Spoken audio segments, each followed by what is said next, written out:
second. We're almost there. There we go. All right. Well, good morning. Good morning and namaste. This morning, I would like to talk about the beauty and the goodness in this world that is actually so rampant. There is rampant goodness, and most of which we don't even know about, most of which we never hear about. And there is such goodness in every one of us here today. And it is a wonderful thing when we bear witness to one another's goodness. And there are also many times that our goodness goes unnoticed and unappreciated. And yet, God is our witness, you know. And often that must be enough. And it is actually quite enough. Last week I shared with you guys a poem from one of my best friends, Grace, who's a mystic and a poet, and she's lived at this mountain for 40 some years. And so, and some of you really expressed being very touched by it. And so today I wanted to share another poem, one of my favorites actually, by her from her book, A Language of Light. And it's a perfect time to speak this poem because it's about lilies. It's a season of lilies, and this poem is called The Lily. A lily, a little star upon the earth, purest white and fragrant, bloomed there under the cedars across the field where no one saw her. And her sweetness wafted to heaven without a herald upon the earth. She came and went in all the miracle of her glory, with none but the eye of God to look upon her. I chanced to find her when but 2 petals, dry and withered, remained, and her fragrance had spent itself upon the wind. I bent to touch her, and she gave into my hand all that was left of what she was, such a gift. I bowed, and I at the earth kissed her feet. No one sees and no one knows. She comes and goes in a purity and a silence unspoken. But the sun smiled as he kissed her in the brief days they were together, and the stars mirrored her image in the heavens, and all the earth was blessed by her being there under the cedars across the field where no one saw her. I love this poem. This poem is about how we are each divine and holy in our true nature simply by being, without needing to prove our worth. And I feel like this poem is especially for those who might ever doubt their own worth or may ever feel that they don't have anything to give this world or that no one sees them. You know, it's a healing balm for the forgotten to remember that in truth we can never be forgotten because we are all children of God. We are seen and we are known and we are loved by God that is infinite love itself, vast love itself. So this position of playing this role of being minister, being your minister, I know that my soul chose this. This is a really important part of my dharma and my journey. And there is so much to learn, and I'm growing all the time, and I'm really interested in growing. And I feel so sincere in my desire to support you in your growth and awakening. And I will be the first to admit I am so very human, but also divine, as we all are. And I have really grown, and one of the ways I've grown is in my incredible respect and understanding for leaders, for people who play the role of leadership, because, you know, often they don't hear a lot when things are going well. They only mostly hear, you know, when things aren't going well, you know, and they hear the complaints and the criticism. And we all face this in life. We all, you know, have those times where that's what we hear. And I think in leadership roles, you get a larger dose. But as Oprah likes to say, here's what I know for sure. The best way, and I'm learning. I'm learning all the time. The best way to meet criticism, whether it's valid or not, is to do our best to hear it and do our best to calm our feelings of defending ourselves and do our best to not close our heart to the other person. And you know that, it's natural for our ego to want to immediately say, you're wrong, I'm right, I'm perfect, there's nothing I need to change, right? But when we spend time in meditation, when we do our walking meditation or sitting meditation, or we just spend time in prayer, we can really shift from that personal stance of the ego, the personal self, into the witness consciousness of our being. And from that place, it's possible to observe everything. Like we're just watching it. We're not, attached to it. And we can look at how we feel. We can examine our emotions, embrace them, examine how we responded, and examine, is there any truth? Is there any truth? And also, what is that person's need? Is it, to try to get beyond the words and see what's their need, and can I meet that need? And also, we often, in this clarity, we can see that sometimes there's an unconscious pattern running there. That person doesn't even perhaps sometimes see there's this unconscious pattern playing out. And with all that insight, I love that word, insight. That's the sight that comes when you go within, right? With all that insight, we can hold the whole thing with compassion. And we're not so attached. We're not so dug in. And if we can bring our compassionate heart to the whole thing, we can trust that we will respond consciously. We will respond consciously. But if we are running energies that are resentful, if there's just anger and hurt and blame, and we're reacting from that, then we can trust we have more work to do, right? So the two most important things I've found are, before we react, or even after we react, take time to do deep self-reflection and get into a higher consciousness, and then look at the whole thing. Einstein said it so well. He said, we need a higher perspective to solve a problem than the consciousness of the problem or the problem person, right? So the other important thing is to see if we can stay in the energy of love and not put that person out of our heart. And what I've learned, one of the things I'm really learning is we can love someone and still really have healthy boundaries. Actually love is sometimes drawing really healthy boundaries, right? Drawing healthy boundaries is compassionate, right? If we can do it without ill will or any negativity, okay? So I want to talk more about healthy boundaries a little bit later. But my talk today was born out of a conversation that I had last week with Henry, who is our wonderful new board president. Thank you, Henry. Bless your heart. But we were discussing this very subject, how to go about doing good, even when, we're criticized or we're blamed or we're misunderstood, right? And how we can maintain equanimity and stay in our heart. And he said to me, can I read you something that's right here on my wall? And he read me something which was written by a man named Kent M. Keith. And it's been attributed to Mother Teresa. A lot of people think she wrote it. In fact, I did see online that her name is attributed to it. But actually, she didn't write it. She just loved it, and she posted it on her wall in a children's home in Calcutta. So here it goes.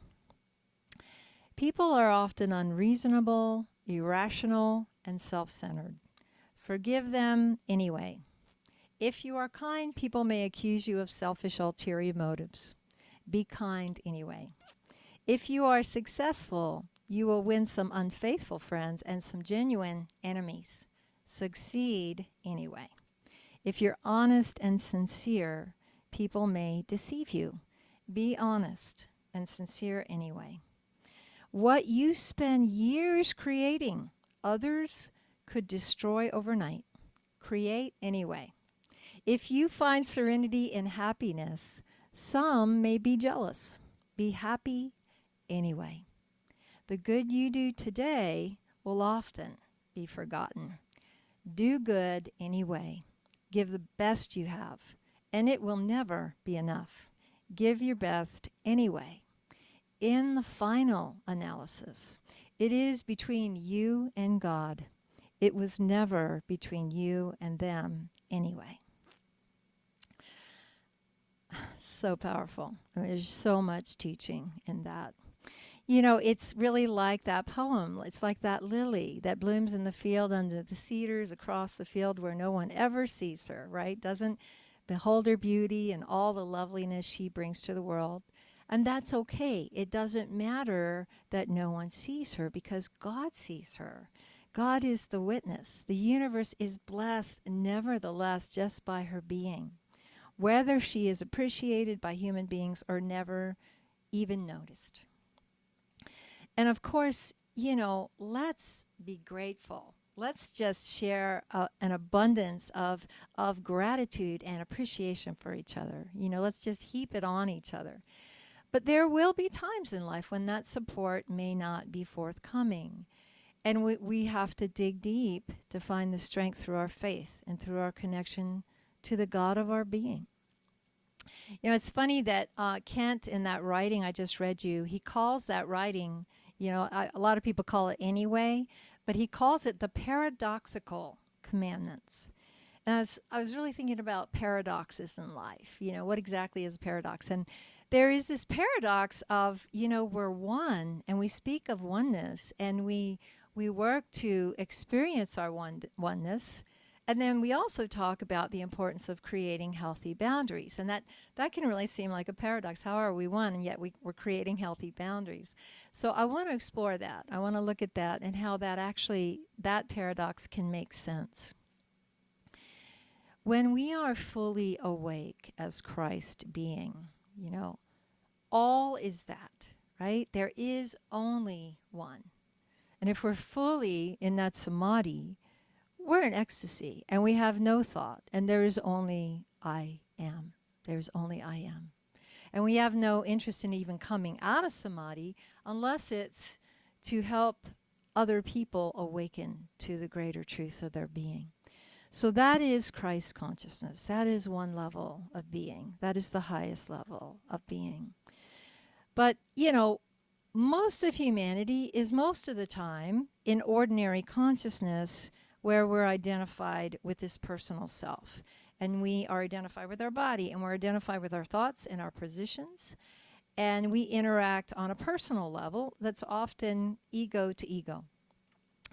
And if two people are interacting from this level of consciousness, where it's more like a set of patterns and conditioning and habits interacting with another set of patterns and conditioning and habits, it's basically just like, you know, habits interacting with habits. It's I call it our factory settings, are interacting with our factory settings, right? If both people are equally unconscious, it won't be pretty, right? It'll often be a battle of the ego for one's own needs. But if one person has a little more awareness, if one person can be more mindful, if one person has the ability not to just react immediately, but to drop into the witness consciousness, then it can take the whole interaction into an opportunity for growth. There's a great story that Swami Muktananda used to tell. Michael Singer introduced me to Swami Muktananda when I think I was about 18. But this story that Muktananda tells is about this seeker that went to a guru and asked the guru for instruction in the truth. He wanted to know the truth.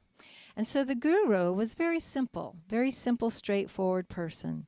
And so when the seeker told him what he had come for, the guru said, "Everything is consciousness, and thou art that. That is the truth." And the seeker replied, "Is that all? I mean, can't you say anything more?" And the guru said, "That is all I have to teach. If you want something else, you have to go to another guru." So the seeker left, and he eventually found his way to another guru who had a large ashram and many disciples. And the seeker came to this other guru, and he says, "I want to know the truth. Please instruct me." And with a glance, the guru understood what kind of seeker he was. "Have you been to see anyone else?" he asked. And the seeker named the other guru. "Ah, all right," the guru said. "I will give you instruction, but first you will have to serve me for 12 years. And the guru called his manager and asked him, "Have we any work for this seeker?" And the manager replied, "Well, every job in this ashram is filled except one. We need someone to pick up cow dung in the cow shed." "Will you do that job?" the guru asked, and the seeker agreed to do it. And so for the next 12 years, he lived in the guru's ashram, and he just picked up cow dung in the cow shed. At the end of those 12 years, he went to the guru and said, "12 years are over. Please instruct me." "Very good," said the guru. "Here is my teaching.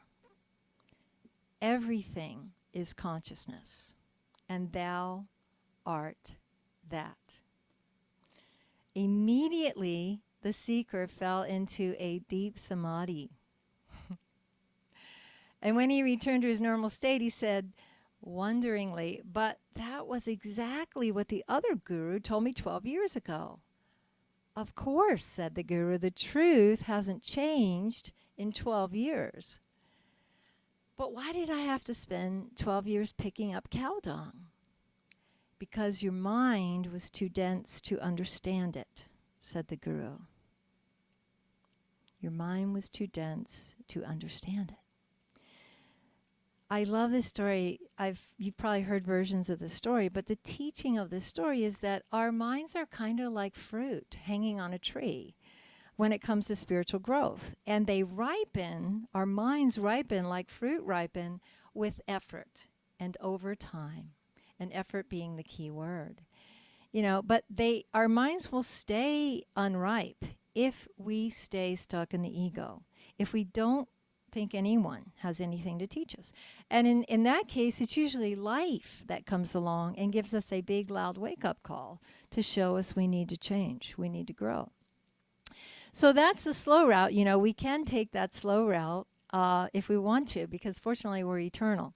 But there is a better route to choose. And it is our free will. It is our free will. It is our willingness to learn that sets the pace of our growth.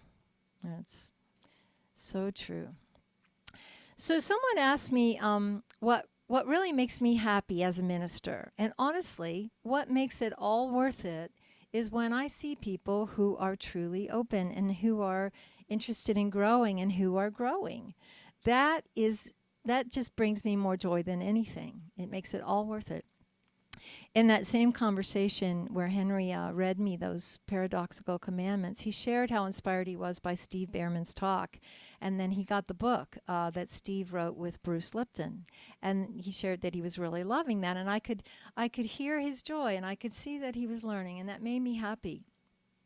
And I really see that when any one of us grows in consciousness, we all benefit. We all benefit. So before I close, I want to talk just a little bit more about the importance of healthy boundaries when we're relating in this physical realm. We can care about someone and establish healthy boundaries. So the essence of a boundary is, here is what is okay with me, and here is what isn't okay with me. We all have a right to set boundaries. In fact, it's our job to set clear boundaries and let others know what is okay with you and what is not, and stick to them. So here's some examples of healthy boundaries. It's not my job to fix others, even if I'm a minister or prayer chaplain. Okay. Another one, it's okay if others feel angry, but it's not okay for anyone to lash out at me to project their anger onto me. Another one, I'm not responsible for how others feel. And another one, nobody has to agree with me. And finally, I have a right to my own feelings.